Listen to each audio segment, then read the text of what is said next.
families want to help their loved one with intellectual and developmental disabilities move on to the next phase of their life by helping them move out of their family home and into the community. Of course, many people with disabilities really want that too. And there are certainly ways to make that happen. Some are easier than others, but they all need some planning. Normally, these things are not fast, but with the right planning and supports, it is an option for many. The easiest way for someone to move out of their family home and into the community is if they have the Community Integration and Habilitation, or CIH Waiver. That's the official name for what many call the Big Waiver. The waiver itself doesn't pay for the housing, but it pays for the staff to help the individual with their needs.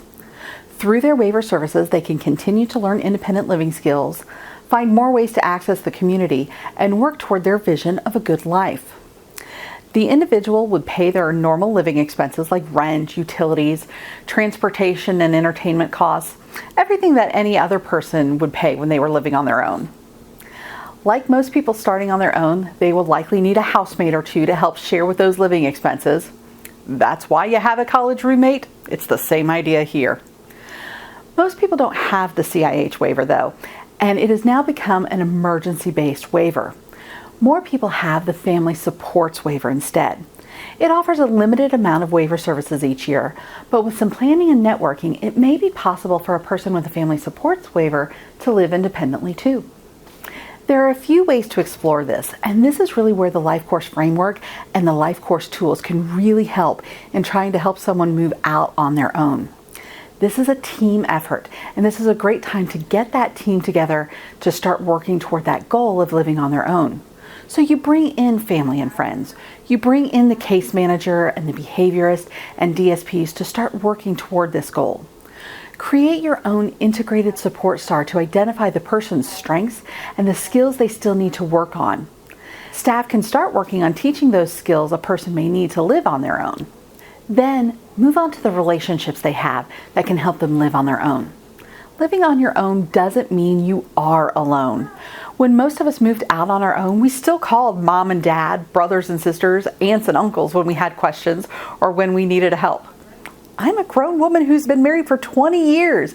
I have kids and I still call my sister or my aunts and uncles when I have questions or when I need help with something. That's just regular life. It's the same for people with disabilities, so maintaining those relationships is really important. Maybe that's somebody coming over once a week to take them shopping or to check that everything in the home is working fine. Maybe that's sitting down to discuss finances a couple of times per month, whatever the individual needs.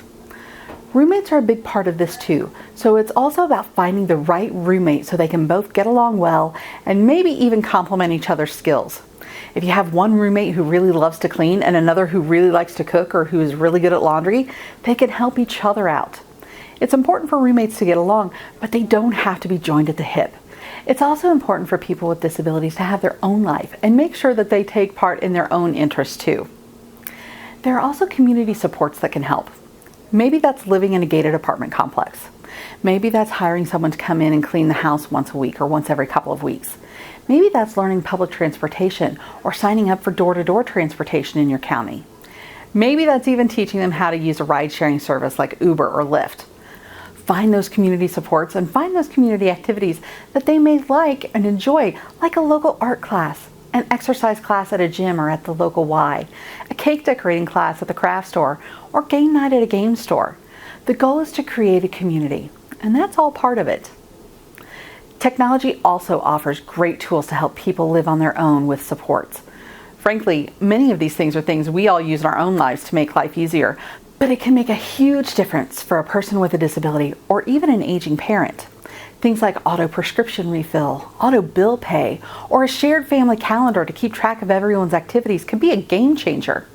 Just because they don't live in the family home anymore doesn't mean they can't be part of the family calendar. It's a great way for both parties to stay up to date on each other's lives. You can check in with each other using Skype or FaceTime so you can actually see one another without having to make a special trip.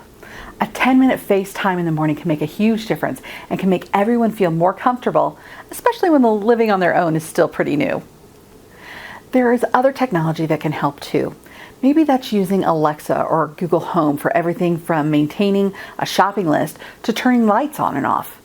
Maybe that's installing a security system that can be very involved and offer in-home monitoring, or something as simple like as a doorbell with a camera that signals to an app on your phone. Maybe that's using a specialized pill box that alerts and opens only one section so the person knows when to take their medications and make sure they're taking the correct medications at the correct time. There are a lot of technology-based options that can make it easier for a person with a disability to live on their own, and there are more options coming out every day. After that, we see where the gaps are and try to see if there are services through the waiver or through a home health agency that can help fill in some of those gaps. If those options don't work out, or if you're not ready for them yet, a group home is another option. Most people use the words group home and waiver home interchangeably, but those mean very different things to the state. A group home is usually 6 to 8 people living in a 3 to 4 bedroom house. It's also important to know that residents in a group home do not have the same special income limits for Medicaid that waiver participants have. People in the Family Supports Waiver, CIH, or A&D waivers can make up to 300% of the maximum SSI amount each month. Individuals in a group home can only make up to the federal poverty level in monthly income. If they receive more money than that each month, they will need to open a Miller Trust for that extra income. And the money in that Miller Trust will essentially act like a monthly deductible, where the extra money in the Miller Trust will be used to pay for the person's expenses first. Then their Medicaid will kick in to pay their expenses. Unlike a waiver, the individual is not paying their expenses like rent and utilities themselves. The group home will receive all of their Social Security benefits, and the person with a disability will be given a monthly stipend, often about $52 a month, for spending money and to pay for any incidentals. However, a group home provides much more structure than a waiver setting, and the group home should be teaching residents independent living skills so they can eventually move out of the group home and into a less restrictive, more integrated setting. For more information on this and other topics, visit the ARC of Indiana at arcind.org and the Indiana Family and Social Services Administration at in.gov/FSSA. For information on charting the life course and on how life course tools can help individuals and families develop a vision for a good life and identify how to find or develop supports, visit lifecoursetools.com. And please, don't hesitate to contact a family advocate at the ARC of Indiana by calling 317-977-2375 or 800-382-9100.